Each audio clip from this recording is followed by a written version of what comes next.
Hey everyone, I am Rosie and this is New Age Science Classes.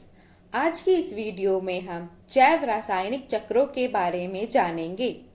जैव रासायनिक चक्र जीव मंडल में प्राणियों तथा वातावरण के बीच रासायनिक पदार्थों के आदान प्रदान की चक्रीय गति को भू जैविक रासायनिक चक्र कहते हैं। पृथ्वी और उसके वातावरण में उन सभी तत्वों की निश्चित मात्रा रहती है जिनकी आवश्यकता जीवधारियों को हमेशा रहती है। इन्हें जैविक और अजैविक घटक कहते हैं।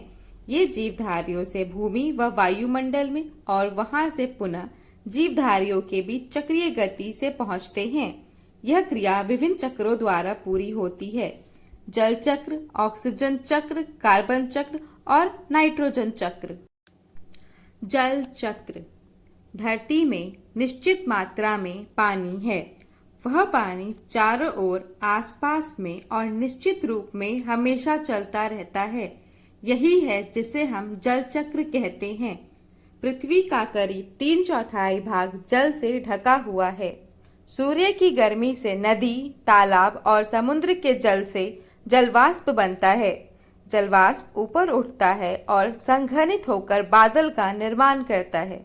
बादल में स्थित जल की बड़ी बूंदें वर्षा का निर्माण करती हैं, जो धरती पर बारिश के रूप में गिरती है। इसे हम जल चक्र कहते हैं। जल चक्र के मुख्य अवयव। वाष्पीकरण वह बिंदु जिस पर सूर्य धाराओं, झीलों और समुद्र में मौजूद पानी को गर्म करता है और इसे वाष्प या भाप में बदलता है। पानी का वाष्प या भाप झील या समुद्र छोड़ देते हैं और वह हवा में चला जाता है। इस प्रक्रिया को हम वाष्पीकरण कहते हैं।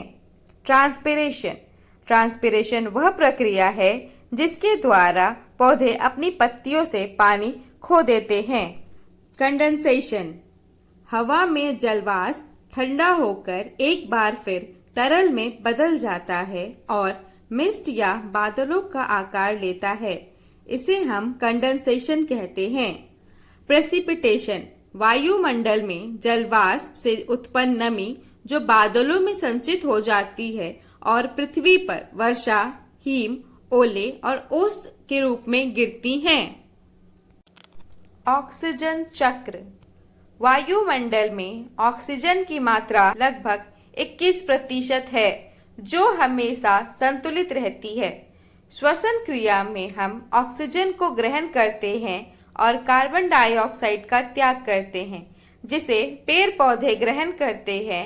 सूर्य की किरणों से तथा क्लोरोफिल की उपस्थिति में पेड़ पौधे अपना भोजन बनाते हैं और ऑक्सीजन वायुमंडल में लौट जाता है।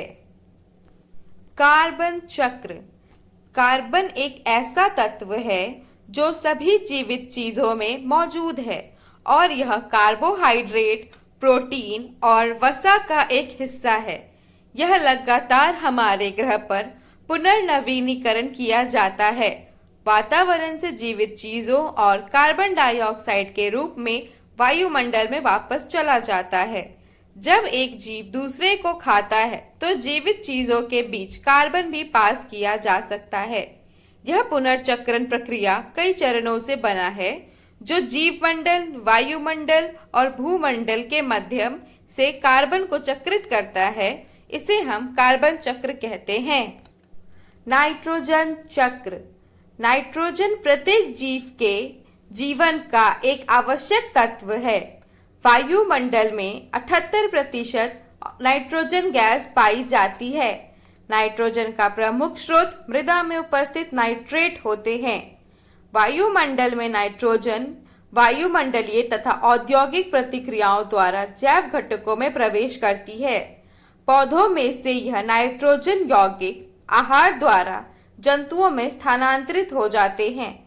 वायुमंडल की नाइट्रोजन गैस को नाइट्रोजन के यौगिक में परावर्तित करने की प्रक्रिया को नाइट्रोजन स्थिरीकरण कहते हैं।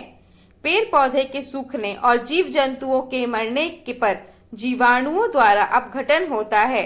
इसे नाइट्रोजन गैस बनती है, जो फिर वायुमंडल में वापस चली जाती है। इस तरह नाइट्रोजन गैस की चक्रीय प्रक्रिया पूरी होती है। If you find my video helpful, then please like, share and subscribe to my channel for more videos like this. Thank you for watching.